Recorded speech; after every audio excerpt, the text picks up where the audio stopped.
ગુજરાતને બચાવી લો। છેલ્લા 1 વર્ષથી કહું છું કે આજે નહીં જાગો તો ક્યારે નહીં જાગો। આપણી ધરતી છે, ડીએપી, યુરિયા અને રાસાયણિક ખાતર નાખીને આપણે આ ધરતીનો વિનાશ કરી નાખ્યો છે। ગુજરાતની મારે માતા બહેનોને ખાસ કહેવાનું કે તમે જે લીલા શાકભાજી ખાવશો, ફ્રૂટ ખાવશો, ધાન ખાવશો, એમાં રાસાયણિક દવા સિવાય બીજું કાંઈ નથી। અત્યારે હાલત આપણી એ છે કે ગુજરાતમાં કેન્સરના રોગો ઘરે ઘરે પ્રસરી રહ્યા છે અને યાદ રાખજો, જે લોકો અતિશય દવા છાંટી રહ્યા છે એ પાપના ભાગીદાર બની રહ્યા છે। સૃષ્ટિ પર સંકટ આવ્યું છે ત્યારે ગાય જ આપને ઉગાર્યા છે, એટલે ગાય આધારિત ખેતી કરો।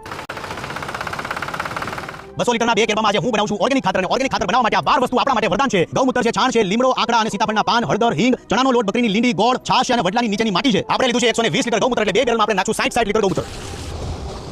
લીમડાના પાન, આંકડાના પાન અને સીતાફળના પાનને આપણે તોડી અને વ્યવસ્થિત આપણે કૂટવાના છે। તમે સિલબટ્ટાની ઉપર પણ કૂટી શકો છો અને તમે મિક્સરનો ઉપયોગ પણ કરી શકો છો। 3 પાનની પેસ્ટ બનાવી છે। આમાં જોવાની વાત એ છે કે બકરી કાકરાને છોડીને બધી જ વસ્તુ ખાય છે, પણ સીતાફળના પાંદડા ખાતા નથી, એટલે આ ઔષધિની અંદર સીતાફળના પાન જે છે રામબાણ ઇલાજ છે। બકરી બધી જ વનસ્પતિ ખાય છે, એટલે બકરીની લીંડીમાં બધા જ પોષક તત્વો રહે છે, એટલે 2 બેરલમાં આપણે અડધી બકરીની લીંડી નાખશું। 2 બેરલમાં છાશ નાખશું હવે 50 લીટર। વડલાની ધૂળમાં પોઝિટિવ બેક્ટેરિયા હોય છે, જે જમીન માટે સારા હોય છે, એટલે વડલાની ધૂળ મસ્ત છે। 40 કિલો ગોળ નાખશું આપણે, 5 કિલો ચણાનો લોટ નાખશું આપણે, 2 કિલો હળદર, 500 ગ્રામ હિંગ।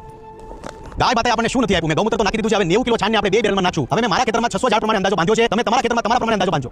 આ ગાય માતાનું છાણ આપણે 2 બેરલમાં નાખશું। હવે 2 કેરવાની અંદર આપણે પ્રોપર મિશ્રણ અનુસાર પાણી નાખી પ્રોપર હલાવીને 15 દિવસ છાયામાં મૂકી દો, એટલે તૈયાર થઈ જશે આપણું ઓર્ગેનિક ખાતર।